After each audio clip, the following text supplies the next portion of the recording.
virtually. Cindy is in the air right now, I think. Okay. And Steve had said he would not be here. Yeah, I saw that. Okay. There's Mike, so you need one more for a quorum. I saw Dave. Or wait, Dave's no, out. He may have just hit the bathroom. Dave's here. Yeah. Mike. Dave's, I was with Dave. Hey, Mike. Michael. Cold. We're cold. Yeah, we were just talking about it. This is crazy. I have Brad Warball with me from Bennett Williams, so I just, I know, I didn't realize that you were over at the restaurant. yeah, well, Kevin told me you were there. Yeah, he told me you were there. I was like, oh. You know, Dan's here. I'm like, Four, really? right, for a quorum. There's five, so we're good. Good, how are you? That's the only one not here. Right? Hey, Mike. How are you? Yeah, he might. Hey, Dave. Dave. Yeah. Jim, can you hear us? Me now. Yes, I can hear you.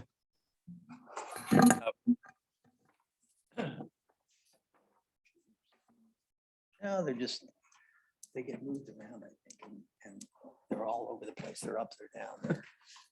The arms are different. All right, so I think we have who we're gonna have, right? Like, The only Is person I'm Doug? not sure of is Doug Brubeck. Yeah. all right, let's give Doug another minute or two and then we'll, Yes. Call the Sandy meeting. coming? No. no. Joe, do you know if we're recording this? I think it's always recorded, right? It's It recorded. is going to yes. be recorded, so Cindy can see it. Okay, good. She just all. Yeah, she's on vacation. Oh, okay. She's flying back from wherever she went. You said Montana? Okay. Ski or? Her daughter lives there, Oh, okay. her grandkids, a couple of her grandkids. Okay. Do you know where in Montana? Now, I Okay. don't.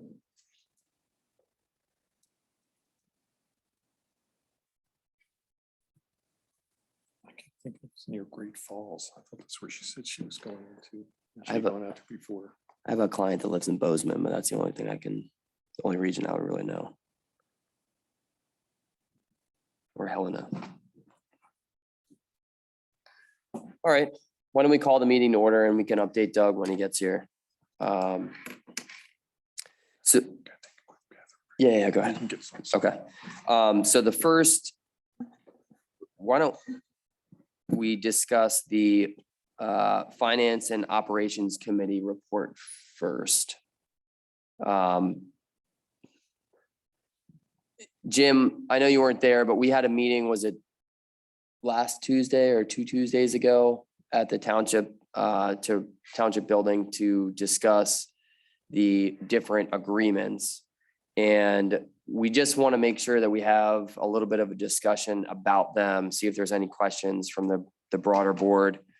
Steve's not here and Doug's not here, which were really the only people who have yet to see it other than Mike. But we kind of ironed out a couple of the specifics for the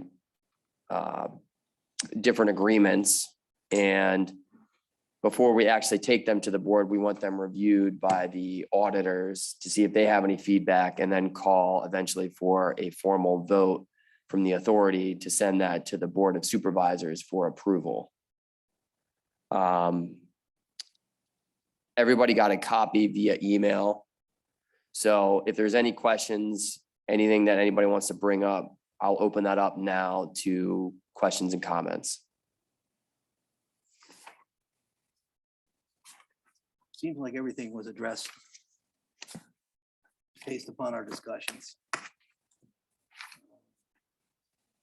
It looks good to me.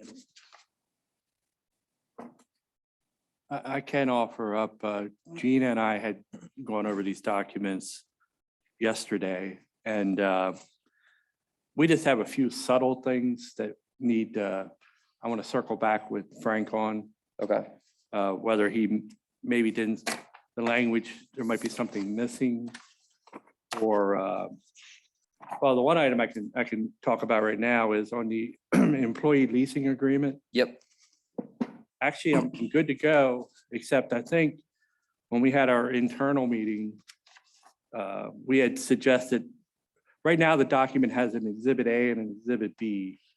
That I don't think is necessary. I'm not sure where you guys stand on that. On which section? At the end of Employee leasing. the employee leasing agreement.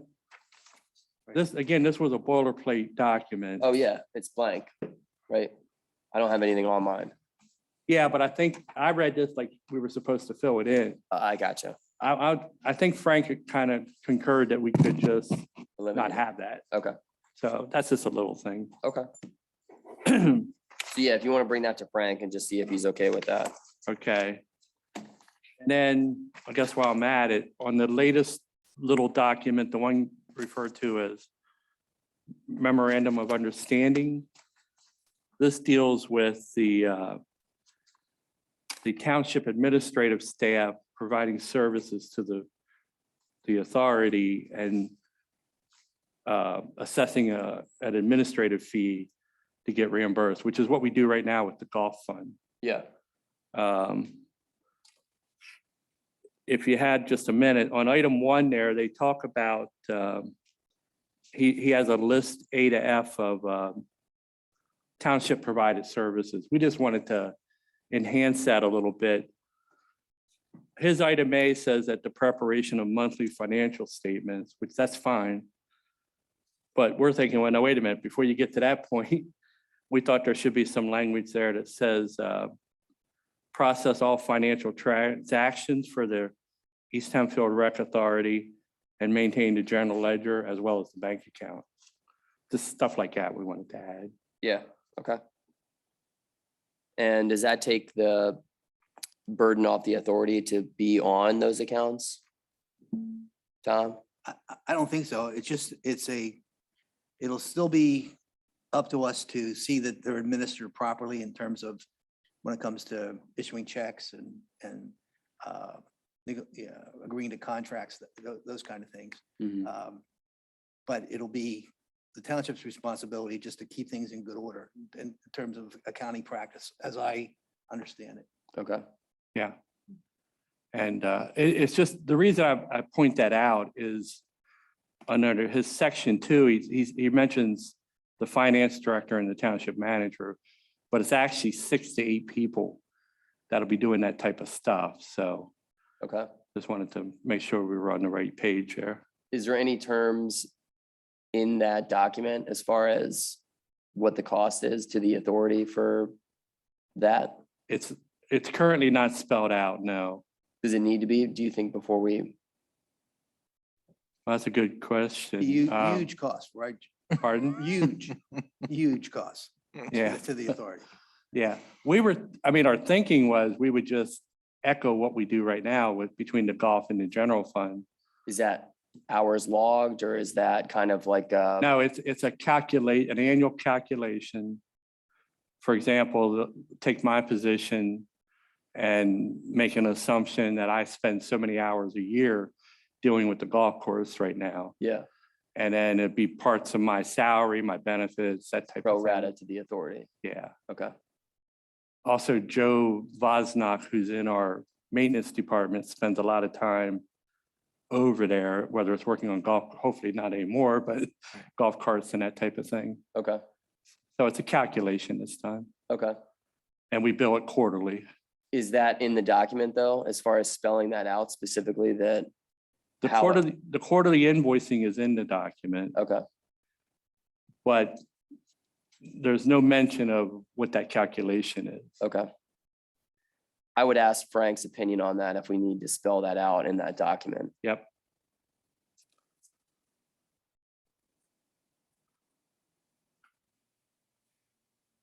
Okay, so that was those 2 items, and then my last item on the main agreement, the one that's referred to as golf course operation and management agreement. Yep.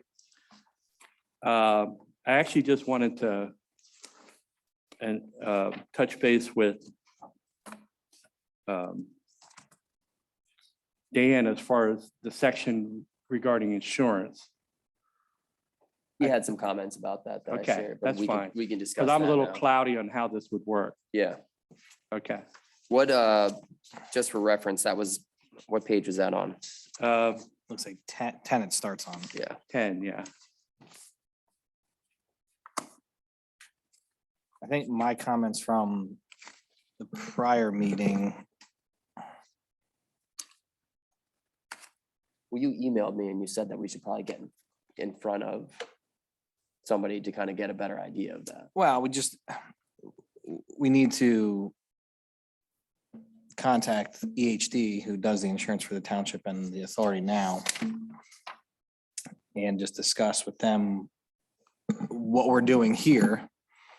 Because before we kind of have it all wrapped together, the only thing that we split out was directors and officers for this board, I believe. So what we need to do is talk with her so that she has time to split this out, because this is basically pushing all the insurance related to the golf course back to us. Rather than, I guess, maybe we're reimbursing now, maybe on a pro rata, maybe not. Yeah, they are, but So now, it's gonna be taken out of the township's policy and placed in a new basically a new policy, separate. The one thing I said during our internal meeting though was, from a cost standpoint, is that advantageous to do that? Or is it better to keep it as a larger overall policy for township and then have like a subsection for the authority, but have, one policy? Or if we, if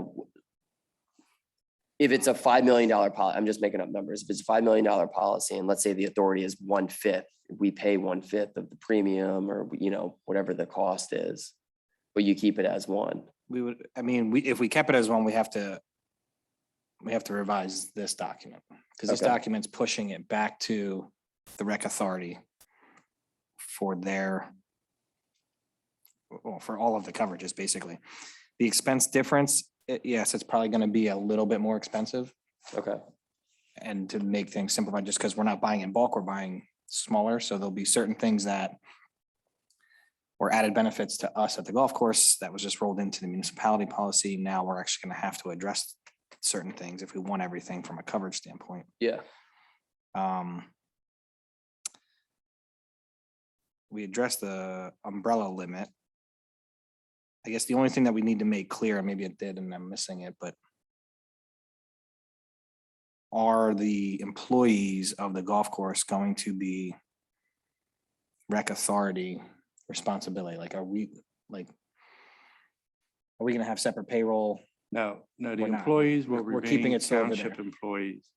That's what the employee lease agreement addresses. Okay, right. We just need to make sure they're both on the same page, because this So the is, township would cover employee type insurances such as workers' comp, disability, that kind of thing. okay.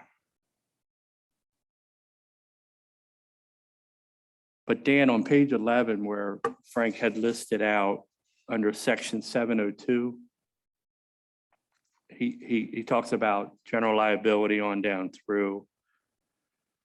I guess if we're carving out, like you just said, the insurance is related to the whole operation over there. I don't specifically see mentioned property insurance or like an inland marine policy or even cyber insurance. I don't know. If all the equipment and so forth that's currently at the golf course is transferred, if you will, to the authority, then you need a building and contents policy or a property policy. Yeah, type of thing. normally you don't see property in the insurance requirements, just because aside from there being a lien holder on property, it's not required by anybody really to have. Like, you don't have to insure your tangible assets.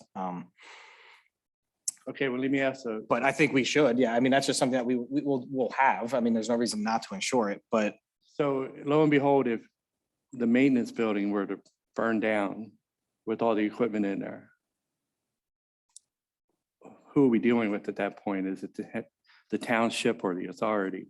I think that the township still owns that building. But the equipment, as my understanding. Equipment gonna be inside transferred would be, right. To we the should- authority, Yeah, no, we should have coverage on all, golf carts. Mowers, Maintenance equipment. tractors, you name it. Correct, yeah, even the pro shop, everything in there, we should have coverage on, which we Okay, can do. We might have to change some of the wording in here, okay, but like from a general liability standpoint, it says 2 million per occurrence. Most of the time, liability is not written on a 2 million per occurrence. It would be written on a 1 million per occurrence, 2 million aggregate, and then you have the umbrella, which adds another 2 million. So on a per occurrence basis. So you have GL at 1 million and then the umbrella. So you really have 3 million total. So we can iron that out Yeah. and EH&D, and I think Lori is our rep there. okay. I can work with her and get that. I think section 7, it would be advantageous for us if you could take that, figure out the specifics of this, and then work with the committee, and then we can get that to the auditors and bring this back here so we can get this whole thing executed by And I'm not sure where, Joe's deadline. in this, the way it reads now, I don't know where Frank, these limits here, I'm not sure where they came from. Yeah, I sent Dan this and he had some thoughts, but I think in order to actually get it in this document, we need to get Dan and Frank and, the committee kind of together and say, here's the amount that we want for, 7.1A or 7B, whatever the section is. Okay, And I don't know if we're going to be able to do that tonight without Dan doing some research. I mean, it does talk a little bit about property here.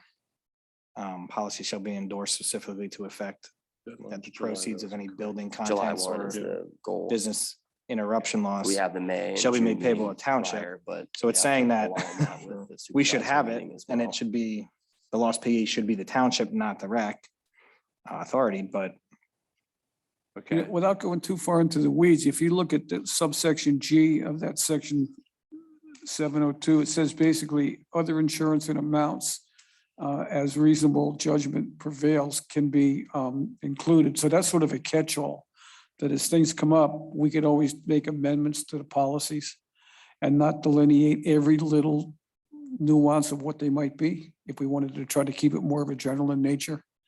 It seemed to me that we've got the ability with this last subsection to be able to do that and add coverages as we need them. My question is to Dan. Since the township is going to maintain their equity interest in ownership of the property,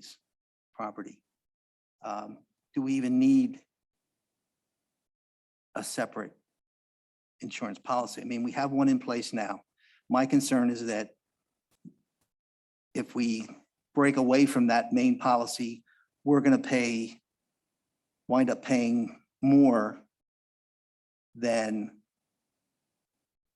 the benefit for the township by pulling that piece away. So I think there's some economic interest there that we should be taking a look at. And it just seems to me that if we have all of this covered now in the blanket that we have, at least for the time being, would it be permissible to just keep it the way it is? I don't disagree that we could probably keep it the way we have it. And the township can charge us, fair, whatever the calculation, Comes out is. to be, yeah. just like they do with employees, just like, anything else where there's some kind of arrangement between the township and the recreation authority. I think that's the rub here, is that we have to maintain by law what's required for the separation between the township and the authority. And then, but conversely, you have gap to deal with too, right? You got general, just accounting principles that we have to follow too. But they aren't mutually exclusive. You're going to have to follow, they have to tie together and work. So I think there's a back check with gap, and as well as, looking at risk profiles on Yeah, I mean, How much- splitting it out, you're definitely gonna have overlap. Right. There's no way, I mean, because if you don't overlap, then you're gonna have a big gap and that's not ideal. So there's keep the- definitely gonna be overlap.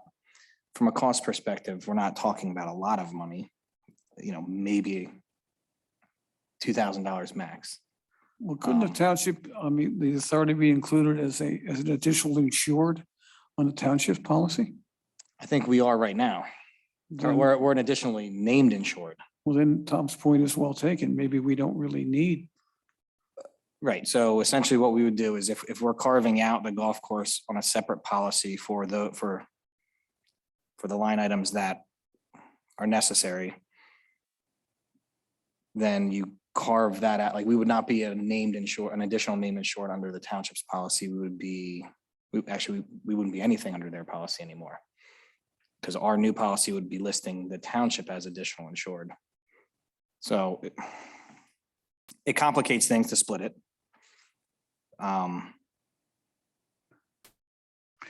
could we put some kind of language in effect until such time as the authority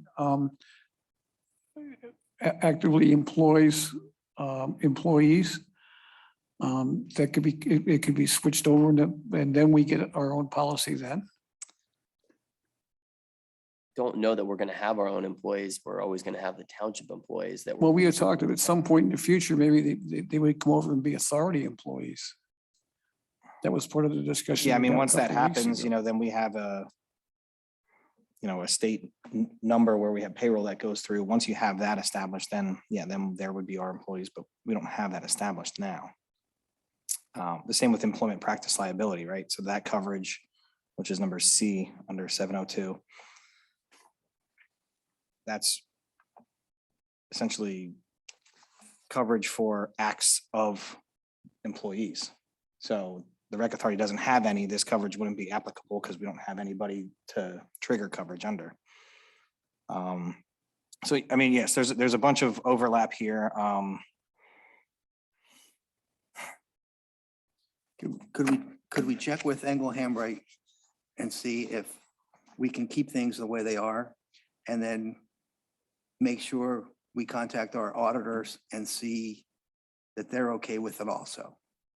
That seems like, That makes section 7 a lot more straightforward then.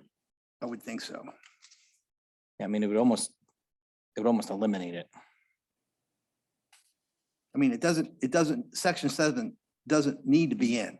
Yeah, It's not a requirement of the agreement that we're gonna have.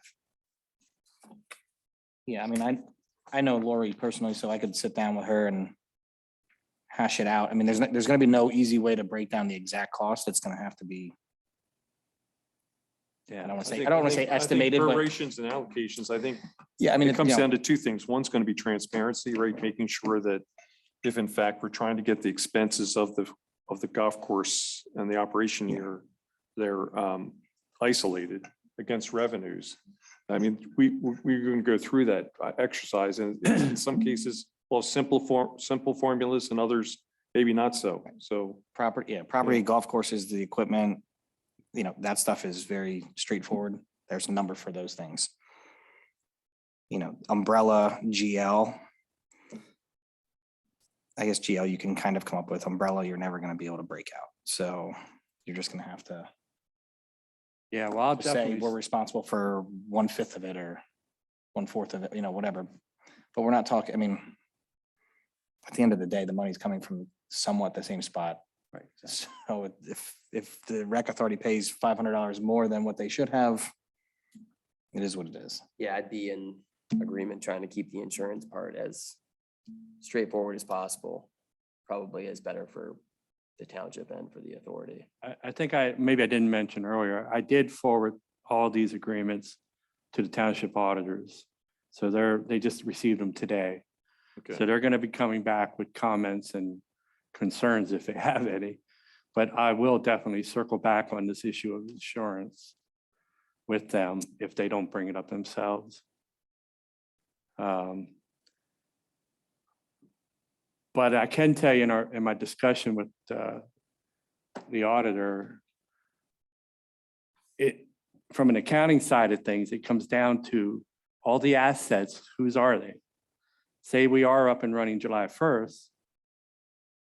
All the existing equipment, everything else, if that's considered rec authority assets, then I don't know from an accounting stance whether they think the township could just keep the insurance the way it is. Well, I think that's a simpler problem set. It'd be no different. So let's say we have the simple premise of a lease of the property, right, as part of this agreement, Yeah. right? And since that's in place, typically we would be responsible for contents, correct?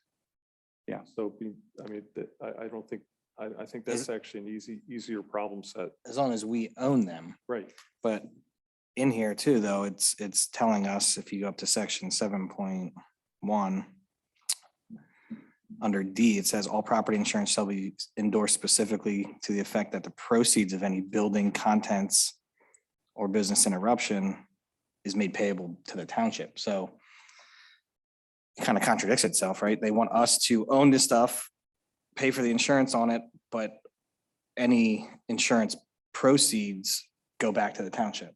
So like, so we have the, you're telling us that we have the asset and we're supposed to insure it. But if something happens to it, we give all the money back to the township. But the other issue is just one of a balance sheet issue, right? You've advanced all the monies to pay for them. So wouldn't the township want some, maybe there needs to be a different arrangement just to make sure that those assets specifically are recognized maybe as property of the township.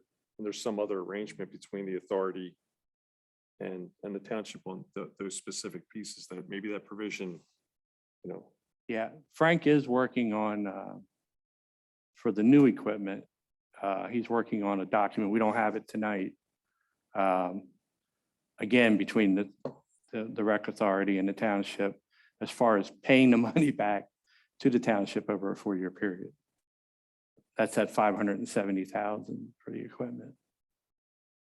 But then again, if you blink ahead, let's say next year, this time, the authority needs a new fairway mower. Who's buying the mower? Is it the authority or the township? If the assets are authority, then that's where we're at. Then who should insure that mower? So I just need to get it right, Well, who has the insurance has nothing to do with who gets repaid for the equipment, right? Not Or necessarily. whose right? equipment it really is. At the end of the day, it's the township's equipment. Well, I don't know. I'm thinking I'm on the road right now where everything's going to be the authorities. Unless you tell me differently.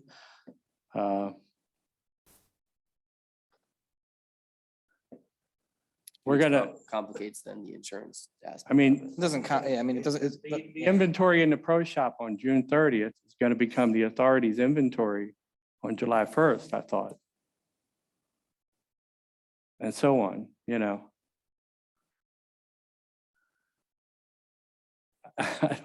It's not going to remain township pro shop inventory, I didn't think. No, So that's an asset, just a different type of asset. right. And I guess I would say maybe the Recreation Authority will have to find a way to insure that portion, that asset. Just like we would have to find a way, if indeed the carts are going to be ours, you view them as ours, or, the mowers. Yeah. That already exist. Is that going to be we may need some specific Recreation Authority insurance. But I think generally, from a liability standpoint, Yeah. maintaining and being part of the township for now. Yeah. And I'm Makes okay sense. with that thought, like if it all remains in the township policy. And then in turn, if the township could assess a charge Mhm. to the authority for your rightful costs. Right. That's okay. I just don't know from the auditors whether that Well, will, we'll have to see what fly they or say. not. Yeah. right, because from a liability standpoint, the township's policy is leasing that premise to the authority. So on your policy, you're gonna have a charge for square footage, leasing it to us, and then we're gonna have a policy that rates based on golf course operation and also subleasing it to blue collar. So you're being charged twice for the same premise. And similar to the way it is now, right? You know, the township has premise liability on the whole property, and blue collar also has premise liability for the space that they Okay, lease. Yeah. So you're stacking a little bit. Now, those aren't expensive coverages from a lesser risk standpoint, but it's duplicate, right? So it does okay, well, we all. know catastrophe which one type needs to be situation, worked you out. could have multiple Something policies we- it's just We responding, have to figure it out if but really comes down, if there is a loss, who do the proceeds go to? And well, and that's the other thing, right? So the way this reads, it's saying that the proceeds, it doesn't say any and all, but it says that the proceeds. Essentially, if the stuff comes to us, we would only owe the township the lien on it, right? So let's say the golf carts all catch on fire in 2 years and we've paid 2 years of the lease. We only owe you just like you bought a car with a bank. Right, We only owe you for the remaining balance. The rest of it would be our proceeds. Because they were our assets to purchase more, you know? Yeah, I'll have to, I'd be interested to see what the auditors say, and then Yeah. when we get their feedback, we can Yeah. decide which way we need to go from here. we're hoping definitely have that for your next meeting. Yeah, because if we need to figure out what is authority assets versus what is authority leased assets, and then what is strictly township assets, that will be able to decide what we can do from an insurance standpoint, or what we need to do from an insurance standpoint. So I think without their feedback, we need to hold off any further comments about the lease agreement. But I would say, Joe, if once you get their comments, we should probably schedule another Yep. committee meeting to review it and figure that out.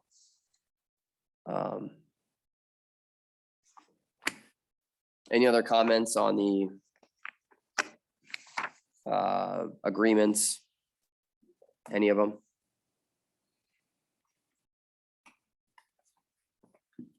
All right, I'm gonna move on to the lease negotiating committee. Do you guys have an update? well, I didn't get a chance to catch up with Tom. In the meantime, I just bumped into Kevin and Rob tonight and told them that we would be getting back to them on the things that they would talk to Cindy about relative to some of the improvements, like the deck and things, parking lots. And so they're open to that. I mean, they're busy running their business. They said they're very happy and things are going very well for them. So, so that's an update on the blue collar. I have with us tonight Brad Rohrball. He's Executive Vice President with Bennett Williams. The leasing committee had met with Brad and his two partners and to discuss the land out in the front of the property at the golf course. And he's here tonight to just talk a little bit about his background and we were talking to him about the possibility of a lease listing agreement for that land, not putting a sign up, but having more of a private kind of listing. And I thought that he could talk to the entire board tonight about their background skills in leasing, as well as their market expertise, and then a little bit about the property. Is this just any of those through the mics? Does Yeah, the I mic would would say be the the best? podium. Yeah, 30 be good. Thanks, Mike, I appreciate that. Brad Morball from Bennett Williams. Headquartered in New York, but we have the office. Our firm is 65 plus years. Primarily focus in the commercial retail real estate in central Pennsylvania. Me personally, as Mike referenced, I run the retail division and I'm the second vice president. And we been doing it for 24-ish years. And like I said, yeah, we sat down together, talked through everything. property leased. We've had some initial discussions kind of off the cuff. Retailers that we work with that have expressed interest in the project and what the parameters. I think one of the things that we made clear when we met with Brad was that the property's not for sale. So, you know, there's always people, there are a lot of retailers, especially pad retailers that like to own, you know, and specifically like Rudders and folks like that, they'll press you very hard on a sale. But I mean, as long as it's made clear that it's not a decision of like a personal decision that, man, I'd really like to own this for, it's that we have to own it. So, Yeah, we do this Yeah. type of transaction all the time, so.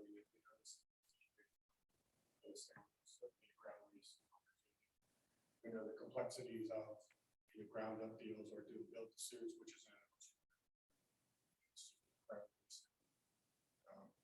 We certainly have the contacts and the experience that we need to put all this together. We're working with tenants like, you know, Wawa, Rudders, and, you know, McDonald's, Burger King. It's a great location, good market, strong demographics, traffic counts are finding something that's mutually beneficial.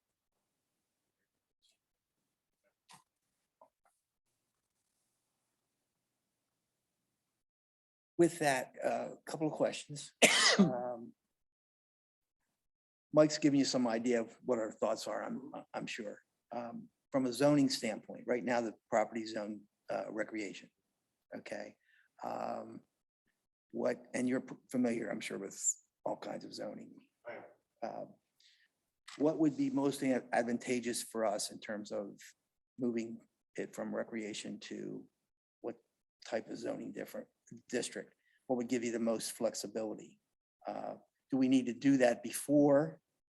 Does it help you to market the property to do that now before you actually have it, maybe a tenant in mind? I mean, you could do it either way. You know, obviously the commercial zoning that allows for gasoline sales, retail sales. Right. Is obviously ideal. What we're looking for is to achieve.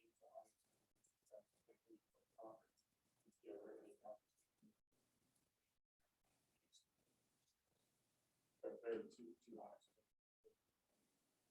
Anyway, for that fact. So allowing for a drive-through. I think the fact that the township is the owner of the property is advantageous, you know, that, I mean, nothing is fait accompli, but certainly, you know, the timing of this could be such that we pursue the rezoning and get comfortable with the fact that we're going to have a commercial use out on the corner, rather than maybe even making it more like it's not contract zoning. We're not putting zoning in place there simply to do a specific deal. It might make sense maybe to get ahead of it from that perspective. Okay. It's going to be needed to be Tom, complete. I'm just skipping ahead to old business here, but we had talked about that in prior meetings about trying to get in front of the zoning board before we really kick the tires on, you know, doing anything with the land. Was there any pushback or anything when that was discussed at the board of No, supervisors? you're right. We discussed that at the board meeting. You know, I think the board is favorable to, you know, obviously developing the property in any way that is in the best interest of the Recreation Authority. The one comment that sort of sticks in my mind is that, you know, the board feels it's very important that the neighbors know what's going on. Okay, because we're changing what's been there for a long time. So they suggested that we perhaps do some outreach. Maybe that doesn't need to happen until we get a little closer to a deal. Again, I think from a zoning standpoint, I think, you know, I don't believe there's any issue with the board in terms of rezoning. Outreach prior to the rezoning or outreach prior to heavy equipment being deployed there? Prior to equipment being Prior to the deployed, bulldozer. yeah, you know, maybe we could solicit the neighbors, you know, get some information out to the neighbors, the residents. Just be above board with what's gonna happen, or potentially what could happen. And as long as we do take the right steps, just do it in the right way, I don't believe the board's gonna, you know, have any issues. From our perspective, if we took the next step to rezone it commercial, and Mhm. let's say that gets approved. Okay. Is that when, well, and then maybe we would engage someone like Brad and Bennett Williams. When that happens, you're gonna get, the community will come out, you know, Right. in that process. And that rezoning process with the board, you're gonna have people that come out and maybe for it, maybe against it, you know. But that doesn't mean it doesn't happen, or there's there's gonna be any hindrance to doing it. It's just we want the community to be aware, that's all, you know. Well, With any rezoning, you have people for, you have people against. Right, so even if we do that and we're at that meeting and we have the pushback, you know, we can be forthcoming and say, we don't have a deal for anything yet, but the only thing that this is doing is allowing us to My get those experience is options. You really, it's a double-edged sword, right? You have a rezoning initiative, you get something rezoned, but you have an issue with advancing a concept that says, oh, I think we're going to do this or we're going to do that, right? And then that's what gets the focus. It's not, and in fact, in most cases, every zoning matter that I've advanced has not really had a specific use. You know, when we've looked at a rezone, it's not usually the case. Right, so, and is there any difference from tax perspective or anything like that for the township having it rezoned as commercial versus recreational right now? Well, once it goes commercial, again, I don't recall how that's split. Aren't we taxed on the improvements that are commercial? Is that correct? On the buildings themselves? Yeah. So at that point, it really shouldn't have any shift in the land rateable, but I would say that not having a deal in hand and just pursuing this, then you have a general entitlement that is kind of broad as to what you can do. And then, then we at that point, look for opportunities in the marketplace and then evaluate them and advance them as they come along. And that's the point at which you are maybe you do fill a room with people, worried about this and that. But I think communicating it, being transparent. But ultimately, for the viability of the golf course, I think that's what is driving the rezoning. I mean, if it remains what it is now, it's not going to be sustainable long-term without having that additional piece, especially if there's any idea of expanding services and that we still need additional income in order to do that. I have a couple of questions. In your experience, you're familiar with the property now. Do you feel there's a particular advantage to have the entire tract rezoned right now or carve out a portion of it and leave the other portion to be rezoned later? I think it's probably more of a whole rather than a part. Just again, it's been discussed here is, if you can rezone the whole front portion, because we're gonna. What are your thoughts about the existing building that's on that tract? If you're going to rezone the whole thing, or you feel that whoever comes after this from a lease standpoint is going to want to have that building not there? Correct. which we've discussed. Yeah, I think that's inevitable, but Is it reasonable to think that the one strip that's over by where the driving range is could be kept as some type of open space to maybe not have that included to sort of appease the residents that back up to the driving range right now? I don't think the driving range is gonna be part of the rezoning, because that's still at the top of our parking lot. So I think the rezoning will kind of start at the edge of our parking lot, looking at Stony So the Battery. so the existing track's gonna have to then be subdivided. No, they're talking about the front two Stony Battery tracks and the third, which is the driving range. Maybe leave that alone. You could still do it as one large parcel and then use the Planned Community Act to do land units within the large lot. Okay, And that way you're not subject to all the setback requirements and can, okay, give everything a little okay. space to plan. I think if we even look at building anything where that driving range is at, we're gonna have a lot of people and sitting in the crowd. Well, the other thing is, part of the blue collar deal was talking about deck and their expansion, which was gonna take away some of the practice facility that if we had that driving range open, we could shift that over if the cost is within, the means that we want to spend on something like that. Yeah. But keeping that open, which means I don't think we necessarily have to touch that from a zoning standpoint. If that could stay as is, it's the front two. And they also talked about using part of that track for parking as well. So if we can keep that, it's more advantageous for them that we could actually increase potentially their current lease if they're going to take more of the adjacent land than have to actually build something there to get more lease revenue. I think it's a What land, we're saying is when this deal goes through, the authority is gonna have to look at the cost we are gonna incur to demolish that existing building and have another building built somewhere else.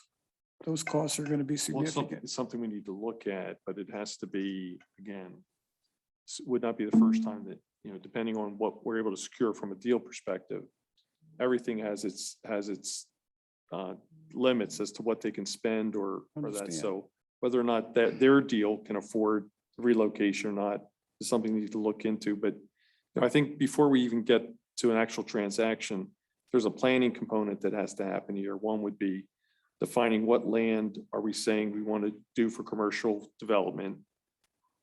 Look at some of the other ideas that are floating around for the golf course and the restaurant. Those have to go into the planning piece because they're chewing up real estate in the same area. So we just need to make sure that we go through that planning exercise and then head towards some kind of entitlement process. It's going to make, certainly someone like Brad's group, it's going to make it easier for them if it's definitive about what we want to see happen there and define the real estate that we're talking about, rather than let the deal define the real estate. So we're looking at essentially possibly subdividing that piece of ground into a part to lease and the part that we're still going to maintain somehow. It could be, yes. So I'm not sure which goes first, the cart or the horse, because it's Definitely only the until we plan. have an idea about what might want to go in there. I don't think we can, Well, can we? and I'm just speaking, Dave, now just from my experience, and typically when we talk about market driving something, we know that generally it's a good location for retail or industrial or for office. And so we get an overarching entitlement for the zoning for the land that we're looking to develop. And so it'd be no different in this case, for the authority that we'd want to go out and find the best possible zoning classification, highest and best use for the land that is respectful of the things that we still need to do to operate the golf course and maybe allow the golf course to grow in the way that it needs to. So, I think all of that can be done through some planning, and we're not talking about hundreds of acres in this case. We're pretty dialed in on that front corner. So, and we've got enough moving parts now with enough informed information to have that process.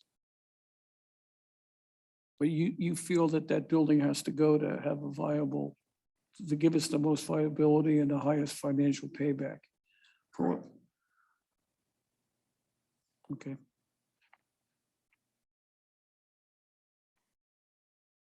Any other questions for Brad? Or for the committee?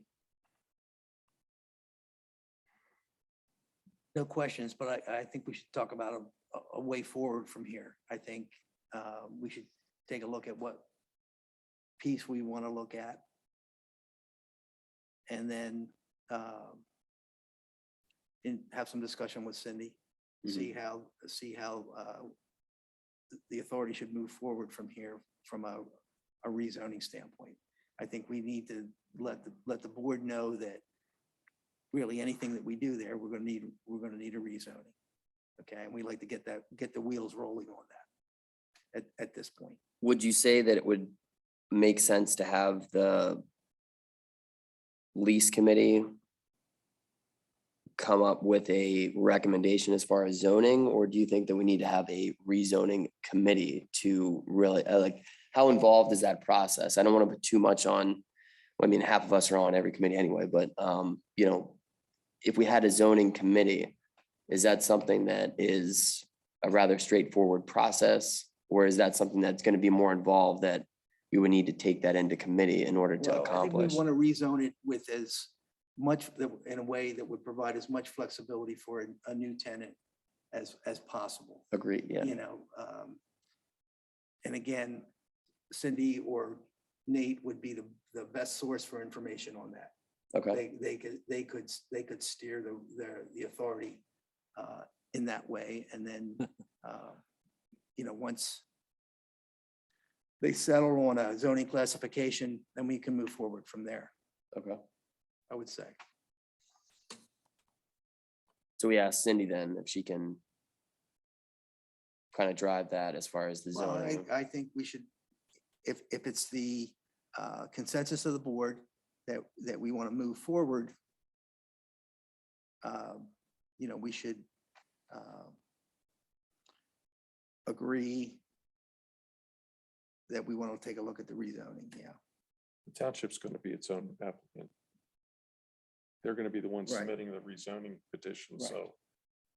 Yeah, I think that makes a lot of sense. I think at some point we need to make a motion. I don't know if it's in this meeting, but maybe the next meeting, Okay, you know, where we have a conversation, to Tom's point, just see where Cindy's thinking, but essentially we need to bring on a land planner or use the one from the township to help through that process. And and I don't think the leasing committee is a bad, but, yeah, body to take that on.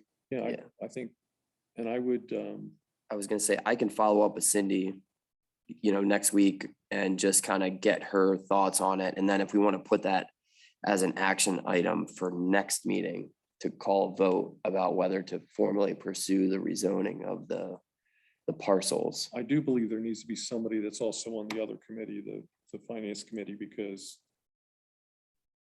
there are operational questions here that we need to take into account that have to be considered as we're looking at land use and the like. And Which can be added as an amendment to these agreements once Right. there's actually something in place.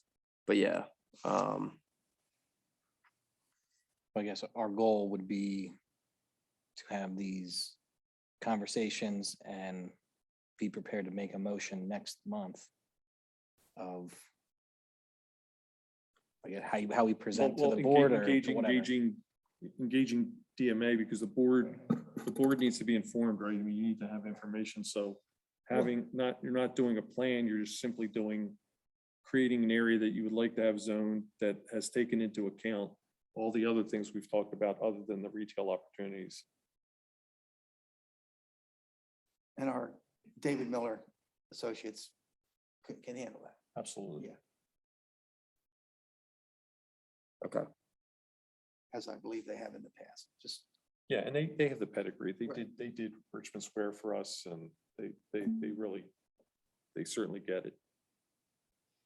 All right, so I'll talk with Cindy and we can also See, that's why I'm not sure if we need to have a rezoning committee and that has parts of both of these two committees to actually collaborate on some of these items, but Just use Cindy as the point. yeah, person. I'll get with Cindy and we can kind of hash this out as far as what we want to do. And there can be discussion back and forth between committees, Yeah, you know, just, and every, I mean, the board's not that big, you know, we can all be in the loop on what's going on. yeah, okay. So between now and next meeting, we'll work on Next steps. next steps and where we want to go rezoning wise, but nothing formally right now. And nothing else from the lease committee or questions for Brad or anything else? Okay. Brad, thank you for your time. We appreciate it. Thank you, appreciate it. All right, no action items to work on so far.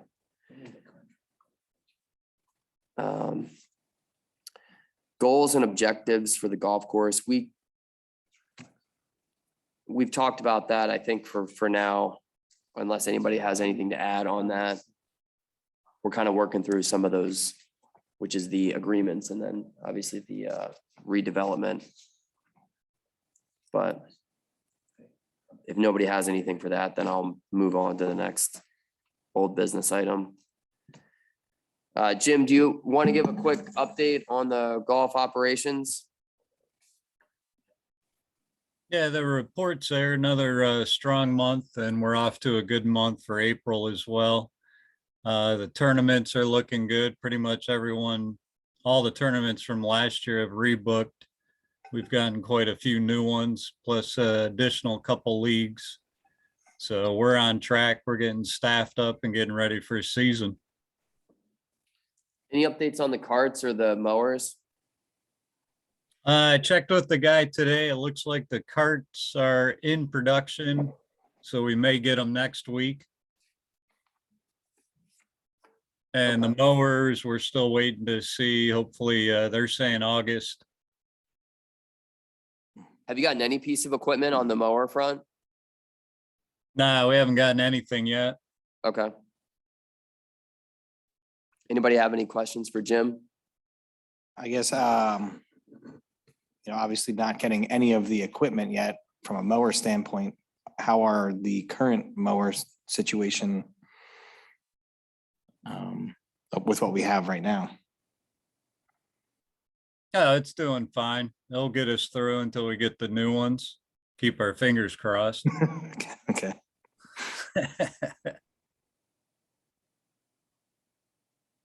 Okay.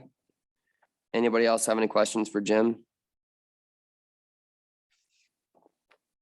Thanks, Jim. Thanks, Jim. Thank you. Thank you. Simulators, looking at, that was, Steve was kind of our go-to person on that and he's not here, so I'm gonna, unless anybody has anything to add on that. The only, just with talking with Kevin a little bit, and I don't know who had a chance to go look at that space again or not look at it. I was over there and none of the owners were there, but Not saying that and again, I don't think that they have the ability to tell us what to do, but I mean, they're utilizing that space for storage of a lot of things. So if we, like tables or, tables, chairs, boxes of napkins, just, I guess, excess stuff. So if we were to do something there, they would put them in a little binder. We would have to figure out another spot for them to store and utilize. I don't know there's any more space up top, right? So it would be below and that's not going to be super convenient, but I mean, I think that there still would be something able to be worked out. I think even the first time we looked, there's still additional room in there that we wouldn't be using that we could probably facilitate for them too, but it's just one more step in the process. And you're looking upstairs across from the entrance too. With the We call bathroom. Yeah. Okay.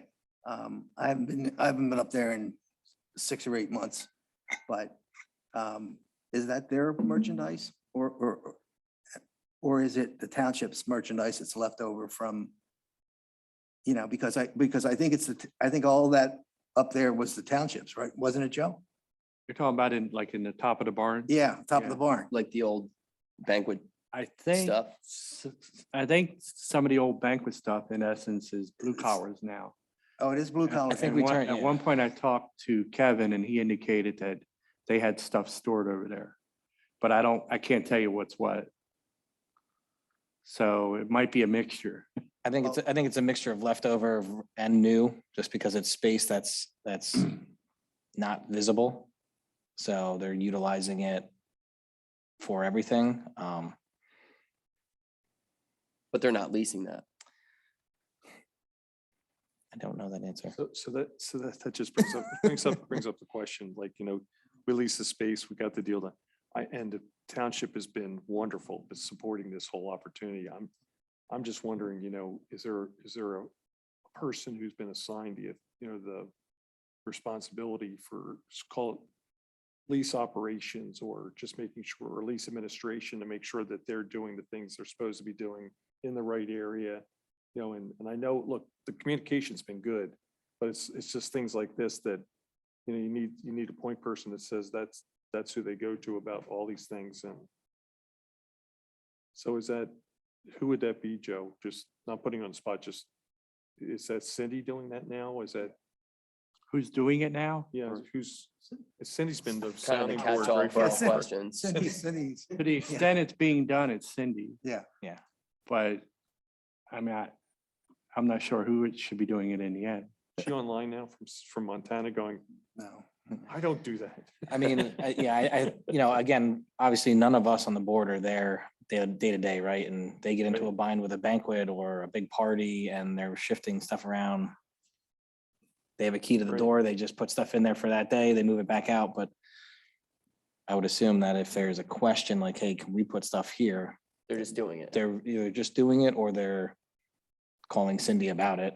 Well, you're right. I mean, You know, or even, I mean, I don't even know if they had any conversation with Jim, if they've ever had to use space that, you know, that, even while we're in that business, and if the space is there and no one's around, and somebody gets a delivery and doesn't have a space, Yeah. they're putting it right in that empty space. absolutely, yeah. You know, Which I get to your point, if we were gonna take that a space away, like maybe let them know, or kind of, And I think that, and I don't want to say it as they would push back or do anything. They would probably just say, can we find another, or, you know, can we find more room for us? Or that makes sense for them, right? Like, instead of them having to move tables and chairs up and down the stairway to somewhere else downstairs.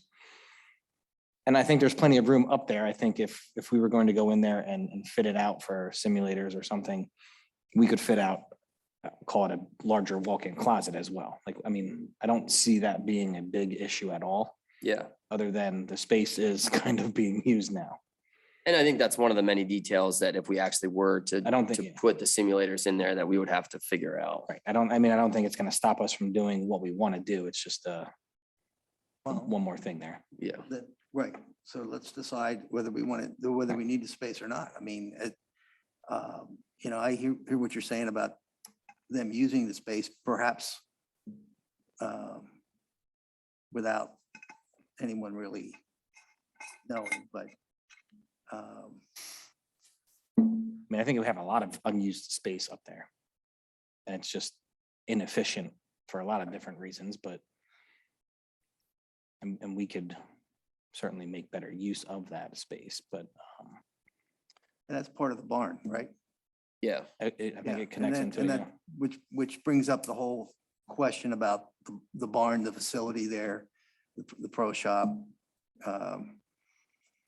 You know, which is Yeah, I another, think- which is another sort of complication or twist. I was thinking about this before the meeting, about how we're gonna address these opportunities. It's sort of like if you have a global plan, and I've seen a lot of master plans of, you know, and people say, well, we're gonna do this in phases, and it's really the market that dictates where you end up going, right? So I think we don't have, as I said, we kind of have the existing buildings and the land out front. We have an existing operations. There's not a lot of moving parts, but I think getting the land piece done And then we really have this other small opportunity to call it the simulators and trying to figure out if that can work. And that's an opportunity that we can work on, I think, simultaneously. It's just not trying to do like an adaptive reuse project or vision for all the property, right? It's two pieces that, you know, if we're successful, will help us financially, you know, and I think, I can't remember when meeting it was, but we talked about how the income solves a lot of issues, right? If we're revenue positive, and that gets even better by some of this low hanging fruit, that makes talks about doing things in the future that are probably more capital intensive, easier to have discussions about. So that I'm kind of rambling, but I mean, I think that it's just about maybe picking some opportunities to work on that could be realized sooner than later, and then we'll have a more grand plan maybe for the rest of the property after we get the pieces that are most valuable to the golf course from a revenue perspective Yeah, taken care of. I agree.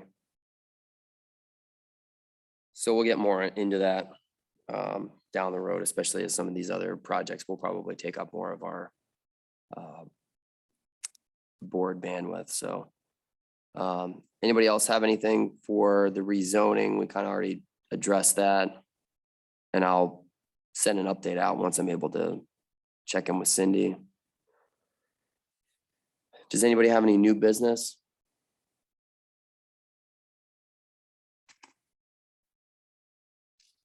All right. Anyone? Is somebody taking minutes for our meeting tonight? Okay, all right. Guess we should have started with that. And I have 20 items I'd like to go over. Read this. Minutes of the previous meeting from March 23rd. Do I have a motion to adopt the minutes? Second. All in favor of adopting the March 23, 2022 minutes, please say aye. Aye. Anyone opposed? Okay, I need to know who did the initial motion. I seconded. You seconded it, got it. Thank you. Is there any public comment? I would make a motion to adjourn the meeting. I'll second it. All in favor of adjournment, please say aye. Aye. No opposed. Meeting is adjourned.